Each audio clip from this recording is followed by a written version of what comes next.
We take it for granted that Seattle is home port to a large Alaska fishing fleet and a related multi-million-dollar fish and maritime industry.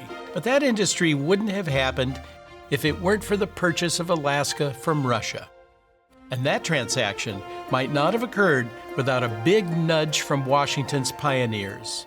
It is little remembered today, but Seward's Folly, as the Alaska annexation was called, happened when it did because of a prod from the legislature in Olympia. Yes, sometimes they get it right.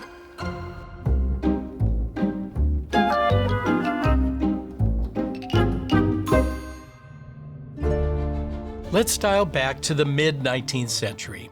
West Coast settlers fed on an abundance of seafood like salmon, clams, and oysters. Seafaring indigenous peoples had been fishing and hunting sea mammals for generations.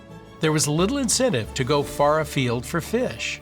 However, when New England whalers plied the waters of the North Pacific, reports filtered back that the region might be good fishing grounds too.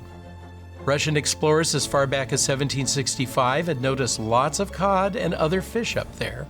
So too had other 18th century voyagers such as Captain James Cook, who reported his crew catching abundant cod and a 250-pound halibut. Could the waters off Alaska be the Grand Banks of the Pacific? That didn't start to hit home until San Francisco-based vessels began venturing forth. In the 1850s, they found cod in Puget Sound and off Vancouver Island, and what were then known as the Queen Charlotte Islands off British Columbia. A few venturesome U.S. ships started to go as far as the Sea of Okhotsk between Japan and Russia's Kamchatka Peninsula. Gold Rush San Francisco had a healthy appetite for cod, a staple fish back east. Cod had been credited with being, quote, the fish that changed the world, and if it turned out to be plentiful in the Pacific, that would be big news. The Seattle Weekly Gazette carried a report from San Francisco that in 1863, quote, a single vessel wandered off to the then unknown bank on an uncertain adventure, and in a round voyage of 3 months brought in a cargo of codfish which opened the eyes of some of our incredulous merchants. This reportedly was the first instance of Pacific salt cod being landed on the West Coast. That same year, an American vessel, the Alert, visited Bristol Bay and returned with 9 tons of cod in its hold. In March 1865, a San Francisco schooner set off to fish in the Aleutians. It sailed back with 30 tons of cod. The scale was eye-popping. Fishy gold had been struck. But the Alaska fishing industry was slow to develop. It was remote, and there were good fish closer to home. Still, its potential was seized upon by an Irishman named Joseph Lane MacDonald. He was an unsuccessful sailor, fisherman, and ship's carpenter who came west to California in the 1850s looking for commercial fishing and other opportunities. He eventually traveled north to Alaska and saw the possibilities. The problem he identified was the lack of a treaty arrangement giving American fishermen access to Russia's Alaskan waters.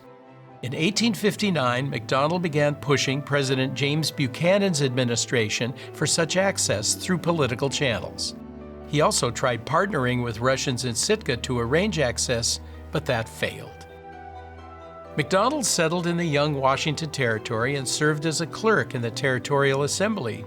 But his fish-inspired entrepreneurial dreams continued, and after the Civil War, which had put notions of buying Alaska on hold, he convinced the Washington Territorial Legislature to write a formal request to the new president, Andrew Johnson, to assist in gaining legal access to Alaskan fish.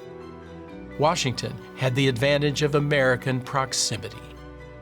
The document petitioned the president to obtain such rights and privileges of the government of Russia as will enable our fishing vessels to visit the harbors of its possessions, together with the privilege of taking and curing fish and repairing vessels. The memo hit the desk of Secretary of State William Henry Seward, who had longingly looked at the possibility of acquiring Alaska.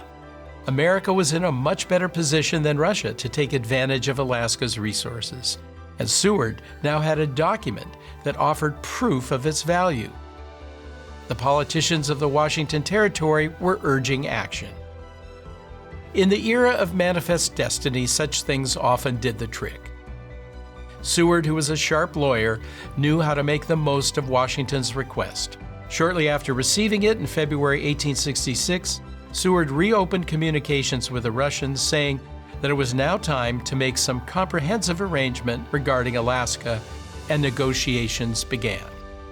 Washington's petition was used to make the case for Alaska's commercial potential to skeptical members of Congress. Getting Alaska wasn't just a pipe dream, but a potential economic boon. Neither Washington nor Alaska had much of a commercial fishing industry at the time. It was based on McDonald's belief in what could be. The truth is, Alaska was purchased not for gold, but for fish. On April 1st, 1867, the New York Times announced that a treaty with Russia had been signed to annex Alaska for $7.2 million, noting that it doubled the size of the U.S. West Coast. It also reprinted in full the request from the Washington Territory, which Seward acknowledged as being the foundation of the Alaska Purchase Treaty. Alaska fisheries were said to offer, quote, imperishable riches, and its purchase helped secure the financial future of the Pacific Northwest. The abundance of fish from the north is no longer considered imperishable, but it has been extraordinary. It has proved to be quite a catch.